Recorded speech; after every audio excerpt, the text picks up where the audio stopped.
Some wars were not won with more soldiers. They were won with a better lie. A briefcase, chained shut, was meant to be found. Burning wood tied to the horns of 2,000 oxen lit up a mountain ridge in the dark. Later on, 1,100 Americans convinced German intelligence they were facing an army many times their size. Hannibal's fire cattle. In the hill country of Ager Falernus in Italy, Hannibal's army found itself boxed in. The Roman dictator Fabius Maximus held the only pass leading out, with his men controlling the high ground on both sides. But in 217 BC, Hannibal's quartermaster Hasdrubal proposed an escape built around the army's own cattle. Late at night, his men tied bundles of dry wood to the horns of about 2,000 oxen and set the wood alight. The terrified animals bolted up the dark ridges, bellowing and throwing sparks into the night air. From a distance, the moving lights looked exactly like a column of soldiers slipping away through the hills. The Roman garrison guarding the real pass abandoned its position to chase the fire. Ancient writers describe real fighting in the confusion that followed, though Livy and Polybius don't fully agree on how the night unfolded or how costly it was for Rome. What both accounts agree on is the outcome. While Roman troops chased burning cattle across the ridge, Hannibal's actual army marched quietly through the now empty pass below. If that Roman garrison had held its ground instead of following the lights, Hannibal's army might have stayed trapped beneath Fabius's high ground for the rest of the campaign season. Operation Mincemeat. A corpse drifted toward the shore near Huelva, Spain, before dawn on April 30th, 1943, a briefcase chained to its coat. Inside were documents describing an Allied invasion of Greece and Sardinia. British naval intelligence officer Ewan Montague and his colleague Charles Chumley had built the deception around the body of a homeless Welshman, dressed as a fictional Royal Marine officer named William Martin, and released from a submarine to let the current carry it in. Spanish officials found the corpse, quietly passed copies of the letters to German intelligence, and returned the briefcase to Britain looking untouched. But British planners had one way to check. They had hidden a single eyelash inside the sealed envelope. When the briefcase came back, the eyelash was gone, and later, paper analysis showed the letter had been unfolded more than once. German intelligence had read every page. Mincemeat worked alongside a much wider web of false radio traffic and dummy forces across the Mediterranean, so not every troop movement that followed can be credited to one dead man's papers. But by early July, German forces had doubled their troop strength in Sardinia and pushed additional divisions toward Greece and the Balkans, while Sicily, the actual target, was left comparatively thin. The Haversack Ruse. How do you convince an enemy to defend the wrong city? In the weeks before the assault on Beersheba in October of 1917, British planners under General Edmund Allenby needed Ottoman commanders to keep expecting an attack on Gaza. The idea reportedly came from Lieutenant Colonel James Belgrave, a young staff officer on Allenby's team, and it fell to Captain Arthur Neat to carry it out. Neat rode toward Ottoman lines, drew fire from a patrol, slumped in his saddle as if hit, and rode off fast, leaving behind a blood-stained haversack stuffed with fake battle plans, personal letters, and cash. Ottoman officers who recovered it reasoned that no soldier drops his own money and private letters by accident, so the maps inside had to be real too. For decades, a different officer, Richard Meinerzhagen, took full credit for the ruse in his own diaries and turned it into legend. Later research, most notably by the historian Brian Garfield, showed much of what Meinerzhagen wrote about his career had been invented. The haversack was only one piece of a much larger plan that included artillery bombardments, staged signs of a landing near Gaza, and deceptive troop movements at night. Ottoman commanders did keep their attention on Gaza. How much of that came from one dropped bag, and how much from everything surrounding it, is still argued over by military historians today. Dazzle Camouflage.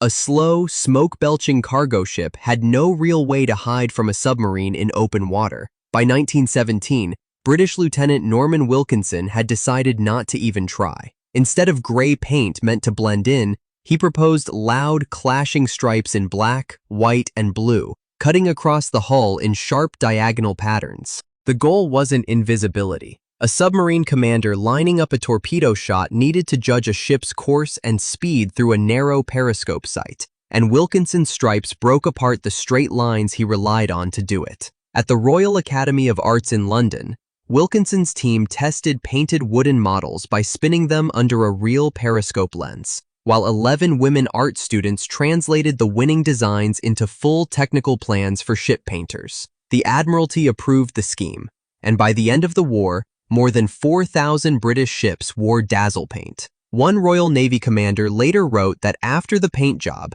his own officers couldn't agree on his ship's heading within 45 degrees, even standing on its own deck. Whether the paint itself saved ships, or whether the credit belongs to the convoy system introduced around the same time, is something naval historians still argue about. Cao Cao's empty camp. In 195 CE, in China, the warlord Cao Cao found himself badly exposed. Most of his soldiers were out gathering grain when a rival army of nearly 10,000 men under Lu Bu approached his base, leaving fewer than 1,000 defenders behind to guard it. A normal defense meant near certain defeat, so Cao Cao tried something else. He ordered the camp's unarmed women to stand openly on the walls while his remaining soldiers stayed out of sight. To the west of the base stood a dike, and to the south, a thick forest. To Lu Bu, the picture made no sense, and he suspected an ambush hiding in the trees. He pulled his army back more than 10 li and made camp for the night instead of attacking. That single day mattered. By the time Lu Bu returned the next morning, Cao Cao had brought his real troops back from the harvest and hidden them near the dike. He sent a smaller force out to draw Lu Bu in, then released the hidden soldiers once the fight had started. Lu Bu's army was routed. If he had attacked on that first day instead of hesitating, Cao Cao would have faced 10,000 men with fewer than 1,000 defenders and almost no real army behind them. The Ghost Army.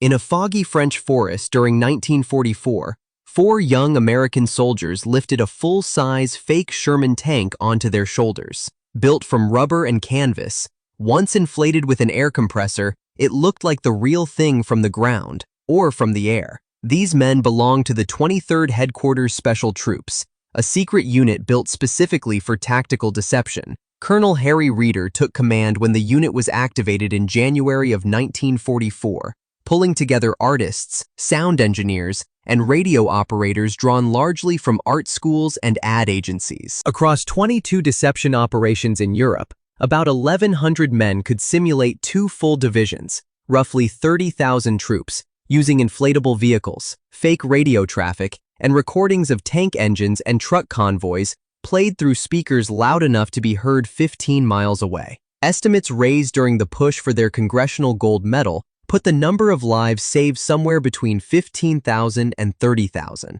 though that's a counterfactual number that can't be measured directly. The unit's work stayed classified for decades and wasn't declassified until 1996, so most of these men went home without ever telling their families what they had actually done in the war. In March of 2024, 80 years after the unit was activated, its surviving veterans finally stood in the U.S. Capitol to receive the Congressional Gold Medal.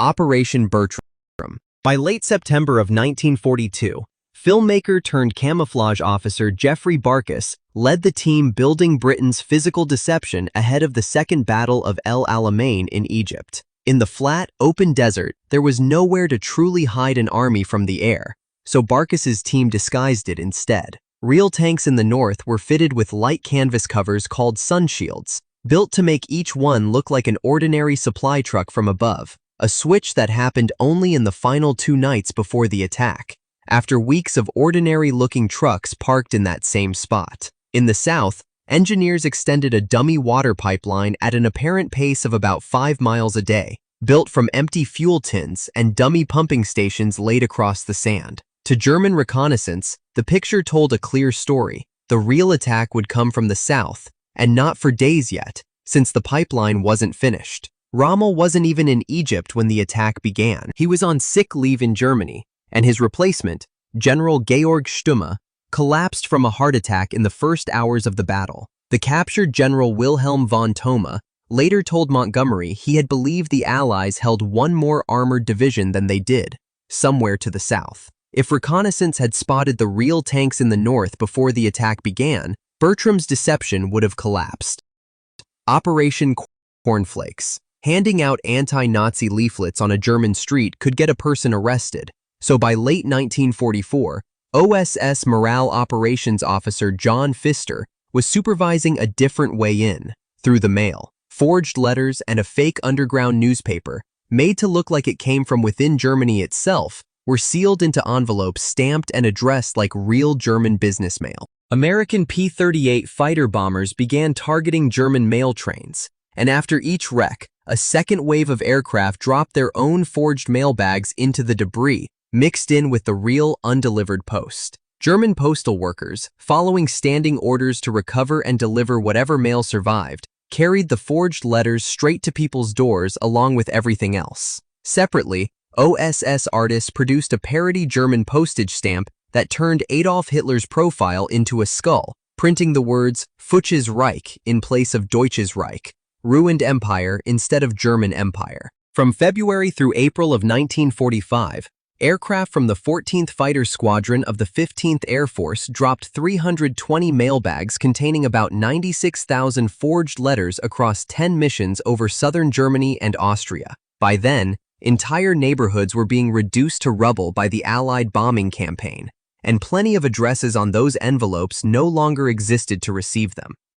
Washington's Phantom Army. General George Washington faced a problem in the summer of 1781. He needed to march his army south to Virginia without British General Henry Clinton reinforcing Cornwallis at Yorktown first, which meant keeping Clinton's troops, roughly 10,000 of them, sitting still in New York. So Washington built a story around ordinary logistics. Soldiers in Chatham, New Jersey, built large brick ovens meant for baking bread on a scale that suggested a long-term siege, gathered boats as if preparing a river crossing nearby, and let deliberately misleading letters fall into routes where the British were sure to intercept them. Clinton read the letters, saw the ovens, and kept his army in place while Washington's real force marched south. Years later, Washington described the operation himself in his own writing, saying that trouble was taken and skill used to mislead and confuse Clinton with a deceptive show of ovens, forage, and boats. What his account doesn't fully settle is whether Clinton stayed put because of the deception